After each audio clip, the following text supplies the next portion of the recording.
നമസ്കാരം. പ്രധാന സാമ്പത്തിക വാർത്തകളിലേക്ക് സ്വാഗതം.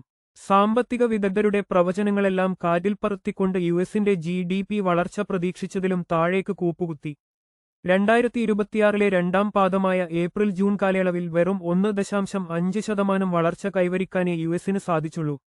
കുറഞ്ഞത് 1.8% വളർച്ചയുണ്ടാകുമെന്നായിരുന്നു പ്രവചനം.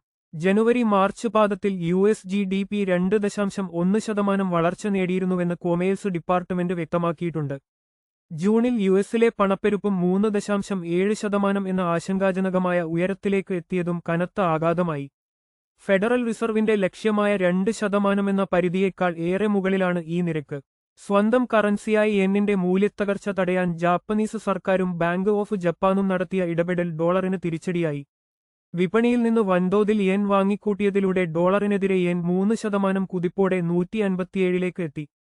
ഡോളറിന്റെ തളർച്ചയും യുഎസിൽ പലിശനിരക്ക് ഉടനടി കൂടില്ലെന്ന സാധ്യതയും സ്വർണത്തിന് നേട്ടമായി. രാജ്യാന്തര വിപണിയിൽ സ്വർണവില ഔൺസിന് $48 ഉയർന്നു. കേരളത്തിലും ഇന്ന് വിലവർധന പ്രതീക്ഷിക്കാം. ചൈനീസ് സമ്പദ്വ്യവസ്ഥയിൽ പ്രതിസന്ധി തുടരുകയാണ്. ചൈനയുടെ മാനുഫാക്ചറിംഗ് പർച്ചേസിംഗ് മാനേജേഴ്സ് ഇൻഡെക്സ് ജൂലൈയിൽ 41.2ലേക്ക് ഇടിഞ്ഞു. കയറ്റുമതി കുറഞ്ഞതും ആഭ്യന്തര റീട്ടെയിൽ വിപണിയുടെ തളർച്ചയുമാണ് ചൈനയ്ക്ക് തിരിച്ചടിയാകുന്നത്. ടെക് കമ്പനികളുടെ മികച്ച പ്രവർത്തനഫലം യുഎസ് ഓഹരി വിപണിക്ക് കരുത്തായി.